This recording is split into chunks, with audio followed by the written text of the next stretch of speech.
परमऋषिभ्यो नमः परमऋषिभ्यां हरि ओम। गुरुर्ब्रह्मा गुरुर्विष्णु गुरुदेवो महेश्वरः गुरु साक्षात् परं ब्रह्मं तस्मै श्री गुरुमूर्तये निमैदं श्री दक्षिणामूर्तये। ஓம் சிவாய நம. இந்த காணொளியில் அடியேனுடைய ஆன்மீக பயணத்தில் ஏற்பட்ட சில அனுபவங்கள் மற்றும் அடியேனுக்குள் எழுந்த சில கேள்விகள், அதற்கு அடியேன் எந்த வகையில் அதற்கான விளக்கத்தை பெற்றேன், இப்படி பல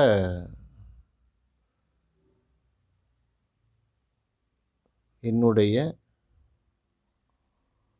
அனுபவங்களை இந்த அடியேனுடைய நிலைகள் எவ்வாறெல்லாம் மாறியது, எப்படியெல்லாம் ஒரு சரியான பாதையை நோக்கி செல்வதற்கு எந்த மாதிரியான அனுபவங்கள் எனக்கு துணை நின்றது, இப்படி பல விஷயங்களை இந்த காணொளியில் நாம் தொடர்ந்து பார்த்து வருகிறோம்.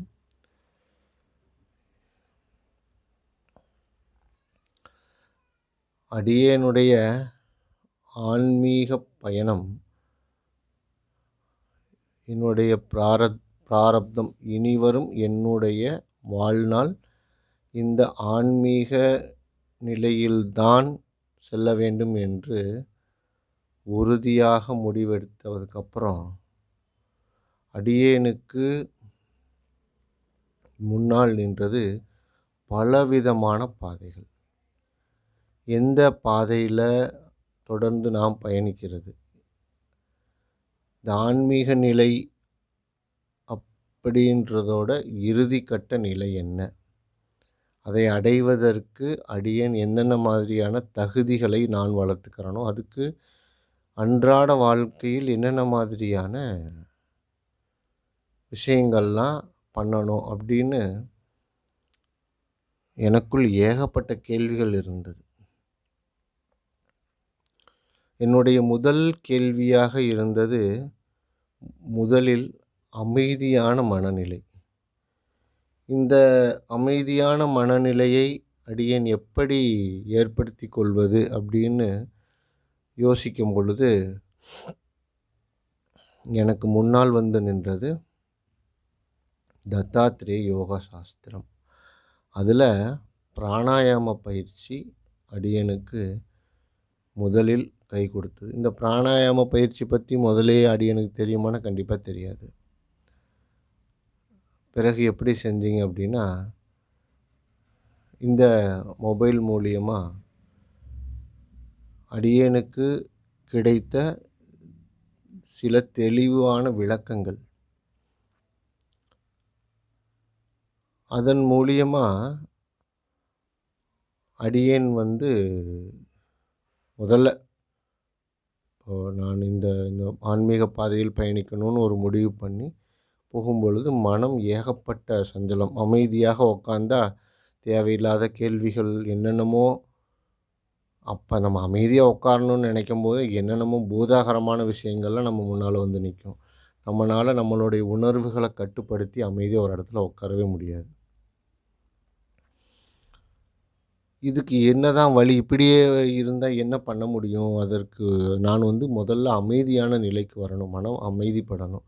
அதற்கு என்ன பண்ணணும் அப்படின்னு யோசித்து பார்க்கும்போது தியானம் தான் ஒரே வழி. அப்போ தியானத்தில் உட்காந்தா இன்னும் அதை விட, விழித்திருக்கும்போது இருக்கிறத விட தியானத்தில் உட்காரும்போது இன்னும் அதிகமான மனம் ரொம்ப பரபரப்பாகிடுது. அதை அடக்குவது எப்படி அப்படின்னு யோசிக்கும் பொழுது தான் அடியனுக்கு இந்த பிராணாயாமம் பற்றி தெரிய வந்தது. அப்போ முதல்ல நான் ஸ்டார்ட் பண்ணது பிராணாயாமம் தான். அப்போது என்ன பண்ணணும் அப்படின்னு அது பிராணாயாமத்தை பற்றி விசாரம் பண்ணும் பொழுது ஒரு சில புத்தகங்கள், பிராணாயாமம் பற்றின புத்தகங்கள், மூச்சு பயிற்சின்னு சொல்கிறோம் இல்லைங்களா, நாடி சுத்தி, அப்புறம் தொடர்ந்து சில மூச்சு பயிற்சியில் நாடி சுத்தியும் அடுத்து பிராணாயாமம், இப்படி இந்த நிலைகள் பற்றி எத்தனை தடவை செய்யணும், எப்படி செய்யணும் அப்படின்னு சில குறிப்புகள்லாம் நிறையா எனக்கு கிடச்சிது. சரி, இதை முதல்ல ட்ரை பண்ணி பார்ப்போம் அப்படின்னு சொல்லிட்டு முதல்ல என்ன பண்ணேன், 2 நாசி வழியாகவும் நல்லா மூச்சை இழுத்து முடிஞ்சவரை தக்க வச்சு திரும்ப அப்படியே மெதுவாக விடுறது. திரும்ப மெதுவாக மூச்சை இழுக்கிறது, முடிஞ்ச வரைக்கும் தக்க வைக்கிறது, திரும்ப முடிஞ்ச வரைக்கும் மெதுவாக கீழே விடுறது. இப்படி தான் என்னுடைய முதல் ஆன்மீக அனுபவத்தை, இந்த மனதை அமைதிப்படுத்துவதற்காக நான் எடுத்த முதல் பயிற்சி நிலை. அந்த பயிற்சி நிலையில் தொடர்ந்து காலை மற்றும் மாலை 2 வேளைகள் மட்டும்தான் இந்த பயிற்சிகள் செய்தேன். தொடர்ந்து ஒவ்வொரு வேளையும் 20 முதல் 30 முறை இந்த மாதிரி தொடர்ந்து செஞ்சுட்ருந்தேன். அப்போது ஒரு வாரங்கள், ஒரு 7, 8 நாட்கள் தொடர்ந்து அதை செஞ்சதுக்கப்புறம், அது அந்த முடிவுற்ற நிலை, அதாவது அந்த நம்ம 2 நாசியிலையும் மூச்சை இழுத்து ஒரு 20 முறை, அப்புறம் வலது பக்கம் எடுத்து நிறுத்தி இடது பக்கம் விடுறது, இடது பக்கம் இழுத்து நிறுத்தி வலது பக்கம் வர்றது, இப்படி ஒரு சுழற்சி, இந்த மாதிரி ஒரு 20 சுழற்சி அல்லது 25 சுழற்சி இப்படின்னு ஆரம்பத்தில் செய்யும் பொழுது, இந்த பிராணாயாம முறை செய்யும் பொழுது பார்த்திங்கன்னா அடியனுக்கு ரொம்ப சிரமமாக இருந்தது. ஆனால் மனதை அடக்குவதற்கு சில விதிகளை நாம் செய்து தான் ஆகணும் அப்படின்ற ஒரு உறுதிப்பாட்டோட தொடர்ந்து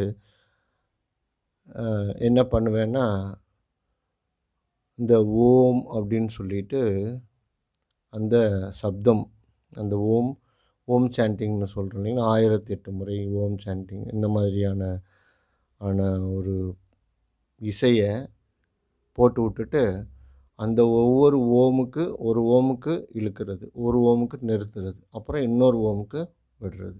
அதே மாதிரி இடது பக்கம் இருந்து ஒரு ஓமுக்கு இழுக்கிறது, ஒரு ஓமுக்கு நிறுத்துறது, ஒரு ஓமுக்கு விடுறது. இப்படி தான் என்னுடைய ஆரம்பகால பயிற்சி நிலை இருந்தது. ஏன்னா அடியனுக்கு யார்கிட்ட போய் எப்படி கேட்கணும், என்ன கேட்கணும்னு கூட தெரியாது. அது சரியா தவறா அப்படி கேட்பது அது கூட தெரியாது. அப்புறம் சரி, இது தொடர்ந்து நம்ம முயற்சி பண்ணி பார்ப்போம் எப்படி இருக்குது அப்படின்னு, இது கொஞ்சம் ஓரளவுக்கு அடியேனுக்குள் ஒரு மன திருப்தி ஏற்பட்டது. இந்த முறை கொஞ்சம் சரியாக இருக்குது அப்படின்னு சொல்லிட்டு, அப்போ தொடர்ந்து அதை காலை மாலை தொடர்ந்து ஒரு மாதம் செய்ய ஆரம்பிக்கும் பொழுது, அடியேனுக்கு ஒரு 20 நாளுக்கு அப்புறம் ஒரு விதமான ஒரு புதுவித உணர்வு ஏற்பட்டது. எப்படின்னா, நம்மை சுற்றி ஒரு வெப்பமான சூழல் அப்படியே இங்கே கீழே இருந்து இப்படியே மேலே ஏறுற மாதிரி. அது தொடர்ந்து அடியேனால் அதை இந்த சரீரம் அதை தாங்கிக்க முடியல. சரி, இது இப்படி வருதே, இதுக்கு என்ன காரணம் தெரியல. யாருக்கிட்ட கேட்கணும் தெரியல. நானும் நிறைய புத்தகங்கள் மூலியமாகவோ அல்லது இந்த மொபைலில் வரக்கூடிய காணொளிகள் மூலமாகவோ, இல்லை வேறு யாராவது இது மாதிரியான பயிற்சி செய்துக்கிட்டு இருப்பாங்களே, காலையில் நேரமாக நம்ம கிரவுண்டுக்கெலாம் போனோம்னா அங்கே உட்காந்து நிறையா பேர் மூச்சு பயிற்சி பிராணாயாமம்லாம் செய்வாங்க. அவங்கக்கிட்டலாம் போய் கேட்பேன், இந்த மாதிரி ஒரு உணர்வு வருது அப்படின்னா, அது அவங்களுக்கு உண்டான சில அனுபவங்களை சொல்லுவாங்க. இல்லை ஒரு சிலர் அங்கே போய் கேளுங்க, இங்கே போய் கேளுங்க, அது தெரியும், ஒரு சில பேர் தெரியல அப்படின்னு சொல்லுவாங்க. ஸோ அந்த நம்மளுக்கு கேட்குறதுக்கு தேவையான தகவல் அங்கே கிடைக்காது. அப்புறம் சரி அப்படின்ட்டு ஒரு வாரம் அதை நிறுத்தினேன். சரி, இப்போதைக்கு அது பண்ண வேணாம் இது என்னன்னு தெரிஞ்சுக்கிட்டு பண்ணணும். தெரியாமல் நம்ம எதுவும் செய்யக்கூடாது அப்படின்ட்டு அதை நிறுத்திட்டு, ஒரு வாரம் கழிச்சு திரும்ப அதவே ஆரம்பிக்கும்.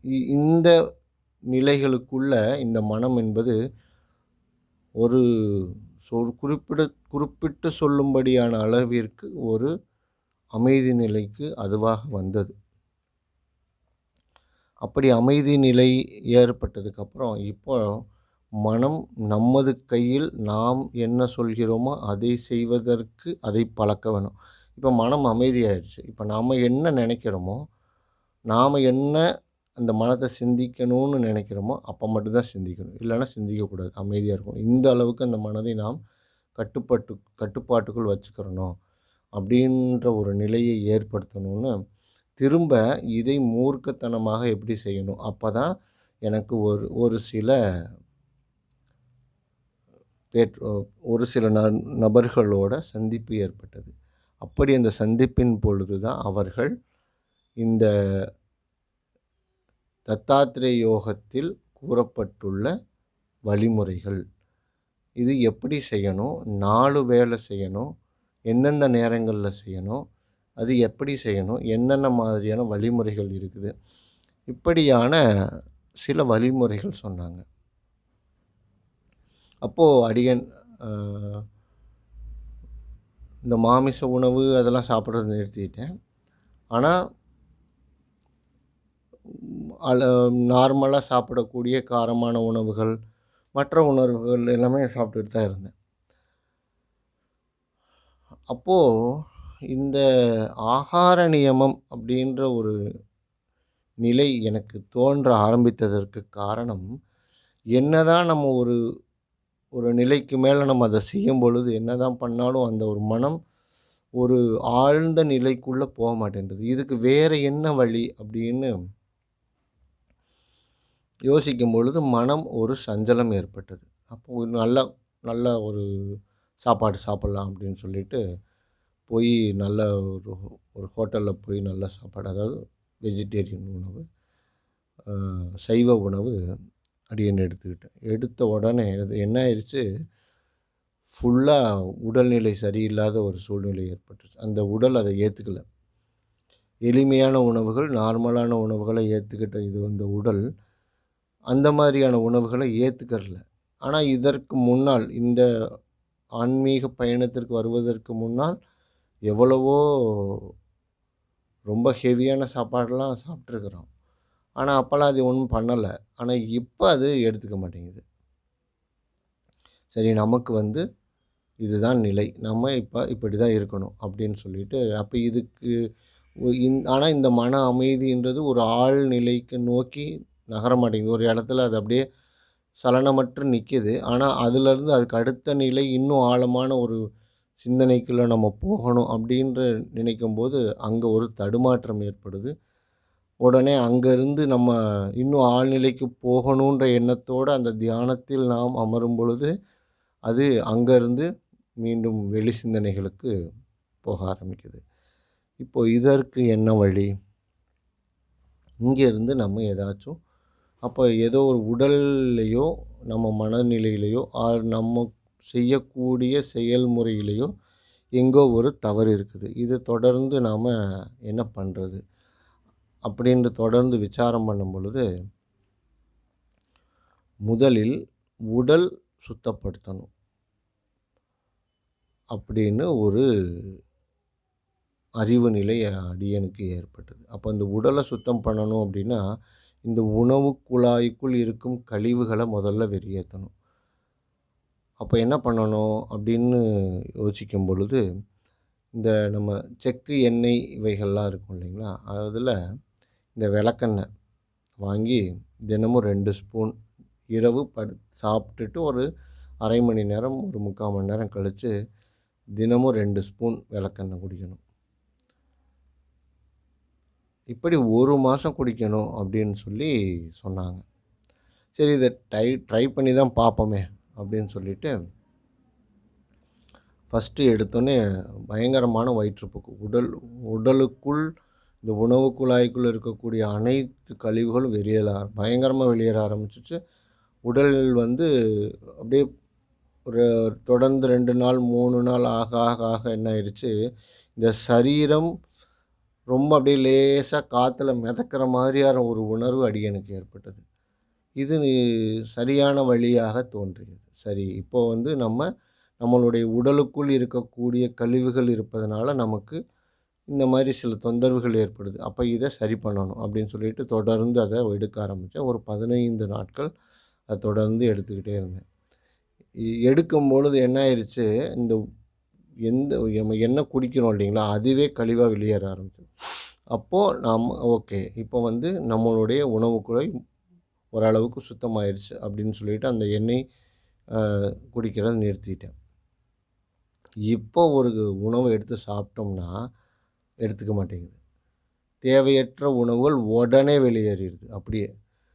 அப்போ சரி, இது வந்து இப்போ வந்து உடல் வந்து ஓரளவுக்கு சுத்தம் பண்ணிட்டோம். இப்ப அடுத்து மன சுத்தி பண்ணணும். அதற்கு இப்ப தொடர்ந்து அதை பிராணாயாமம் மூலமாகவும், நாடி சுத்தி மூலமாகவும், இன்னும் எளிய உணவுகள் இருக்கிறதுலே மிக எளிய உணவா சாப்பிடணும். மிதமான காரம், மிதமான புளிப்பு இந்த மாதிரியான உணவுகள் மட்டும் தான் எடுத்துக்கிறணும். அப்புறம் அளவா கொஞ்சமா தான் சாப்பிடணும். இப்படியான அடியேனுக்குள் கட்டுப்பாடுகளை ஏற்படுத்திக்கிட்டேன். இது தொடர்ந்து நடக்கும் பொழுது தான் ஒரு குறிப்பிடத்தக்க மாற்றங்கள் நமக்குள்ள ஏற்பட ஆரம்பித்தது. தொடர்ந்து அந்த பசி என்பது எப்பொழுதும் இருந்துக்கிட்டே இருக்கும். அந்த பசி இருப்பதனால என்ன ஆயிரும், இந்த மூளை ஒரு உறக்க நிலைக்கு போகாது. ஒரு சுறுசுறுப்பான நிலையிலேயே இருந்துகிட்டு இருக்கும். அப்ப நாம என்னெல்லாம் சொல்றோமோ, என்னெல்லாம் செய்யணும்னு நம்ம நினைக்கிறோமோ, அதெல்லாம் செய்றதற்கு இந்த மூளை, இந்த மனம், இந்த உடல் எல்லாம் தயாரானது. அப்படிதான் அடியேன் வந்து முதல்ல இந்த தியான நிலை அப்படின்றத தொடர்ந்து செய்ய ஆரம்பிச்சுட்டே இருந்தேன். அத தொடர்ந்து அத பின்பற்றி தொடர்ந்து நடைபெற்றுக்கிட்டு இருக்கும் பொழுது, இதற்கு அடுத்து என்ன பண்ணணும்? இப்ப தியானம் பண்ணிக்கிட்டே இருக்கிறோம். சரி, அதன் மூலமா நமக்கு ஒரு அனுபவம் ஏற்படுது. அதுக்கு அடுத்து என்ன பண்ணணும்? தெரியல. யார்கிட்ட கேட்கணும்? தெரியல. யாராவது நமக்கு சொல்லி தருவாங்களா? அப்படி சொல்லி தரவங்க சரியான ஆளா இருப்பாங்களா? தெரியல. இப்படி பல கேள்விகள். இதில் சில தவறுகள் அதாவது தவறான தகவல்கள் அடியேனுக்கு கிடைச்சது. எப்படின்னா, ஒரு சில வழிமுறைகள் அடியேனுக்கு கிடைச்சது.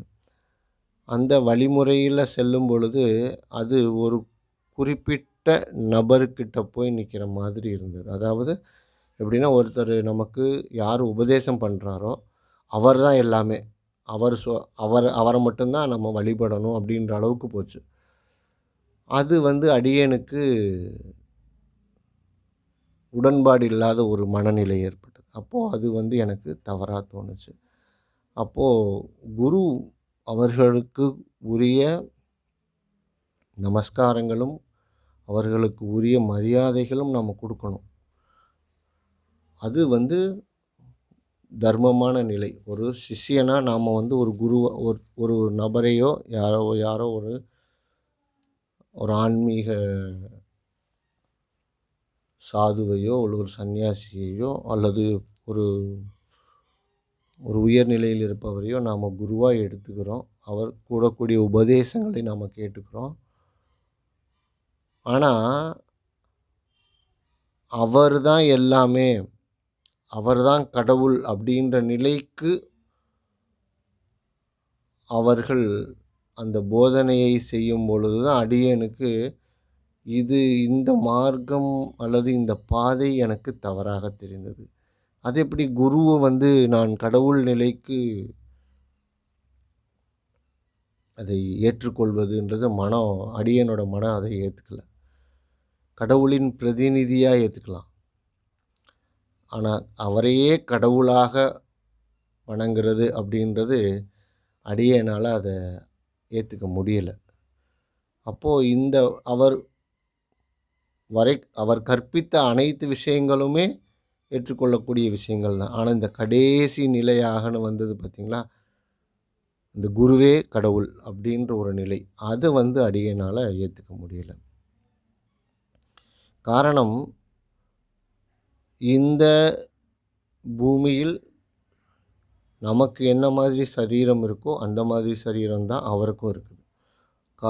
ஒரே விஷயம், அவர் நம்மை விட இந்த ஆன்மீக நிலையில் நிறைய அனுபவங்கள் பெற்றிருக்கிறார். ஞானம் அடைஞ்சிருக்கிறார்.